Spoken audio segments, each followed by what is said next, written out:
Stadion Kanjuruhan. Malam itu bukan sekadar tempat pertandingan. Ia menjadi saksi bisu dari luka lama yang terbuka lagi. Arema FC, tim kebanggaan Malang, pulang kampung setelah 3 tahun mengembara. Tapi yang terjadi bukan pesta kemenangan, melainkan tragedi dalam bentuk kekalahan 0-3 dari Persik Kediri. Siapa yang menyangka harapan manis berubah jadi mimpi buruk, dan semua mata menyaksikan reruntuhan kepercayaan.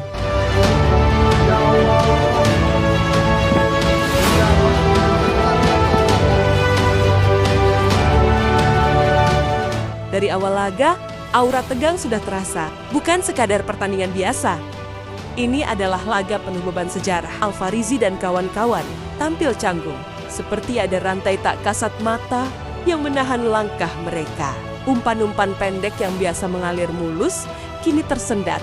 Koordinasi goyah, sementara Persik tampil seperti pasukan yang tahu arah angin. Mereka menunggu, mereka membaca, dan mereka menghukum.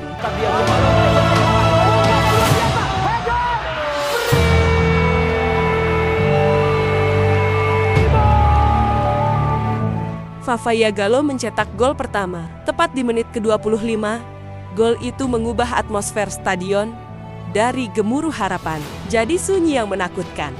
Arema tak kunjung bangkit. Ramiro Vergonzi dan Zivalente menambah luka. Masing-masing gol seperti palu godam, menghantam harga diri Singoedan. Ironis, ini bukan hanya tentang kekalahan. Ini tentang gagal menyalakan harapan di tempat yang dulu menjadi kebanggaan.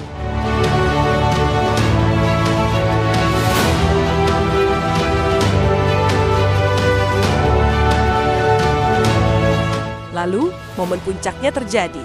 Ahmad Alfarizi, sang kapten, menerima kartu merah di menit ke-62, ditinggal pemimpin di lapangan.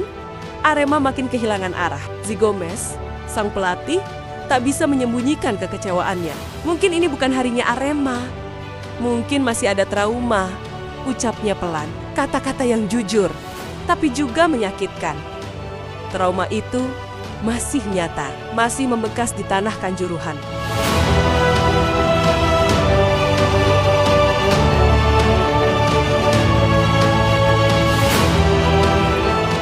Namun kemenangan Persik bukan hanya karena keberuntungan. Divaldo Alves, pelatih cerdik asal Portugal, merancang strategi matang. Ia tahu tekanan di pundak Arema. Ia tahu publik Malang menuntut kemenangan. Maka Persik pun bermain menunggu, membaca, menyesuaikan. Kami antisipasi semuanya, kata Divaldo. Dan nyatanya mereka sukses. Persik tak hanya menang, mereka menundukkan psikologis lawan.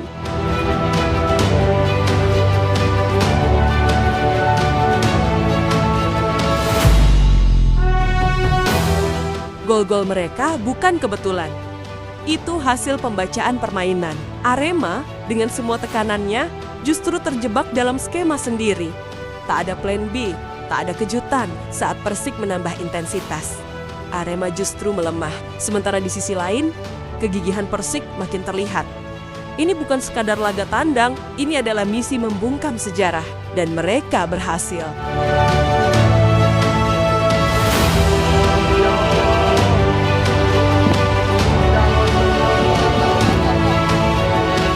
Namun, usai laga, tragedi susulan terjadi.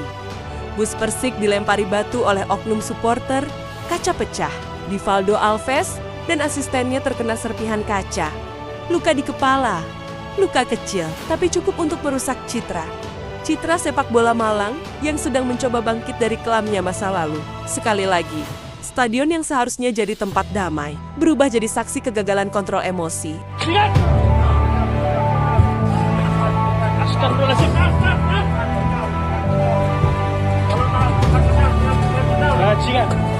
Manajemen Arema dan Panpel segera minta maaf. Mereka menyesalkan kejadian.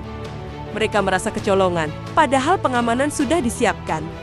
Tapi, satu lubang kecil, satu kelengahan, cukup untuk membuat semuanya runtuh. Kami sudah berusaha maksimal, kata pihak keamanan.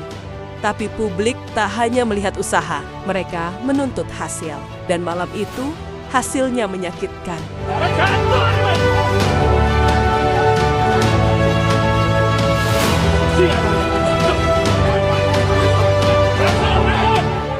Rivaldo dan tim Persik pun dikawal ketat saat kembali ke Kediri.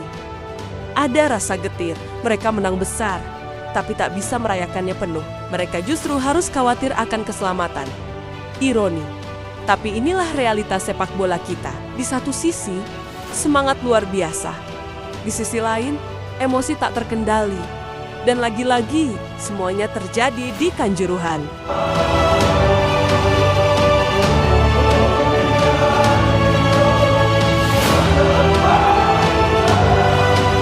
Presidium Aremania dan pihak Panpel berjanji akan mengejar pelaku.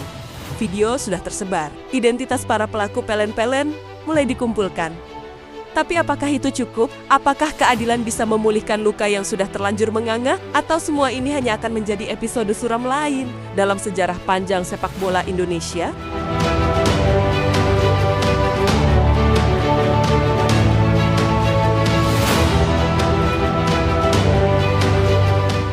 Stadion Kanjuruhan yang dulu megah, kini penuh bayang-bayang. Dulu jadi simbol kekuatan Arema, sekarang jadi tempat ujian mental. Kembalinya mereka ke rumah seharusnya jadi momen haru, tapi malah penuh huru-hara. 3 tahun menanti, tapi pulangnya penuh duka. Apakah ini pertanda bahwa luka Kanjuruhan belum benar-benar sembuh?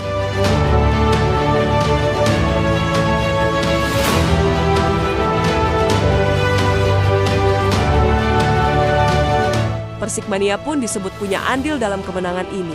Dukungan moral sebelum laga, latihan yang dikawal supporter jadi booster mental. Pelatih Persik bahkan menyebut mereka sebagai kunci semangat. Bayangkan, energi tribun bisa merasuk sampai ke strategi, sampai ke ketenangan saat menghadapi tekanan tuan rumah. Inilah kekuatan supporter yang terorganisir.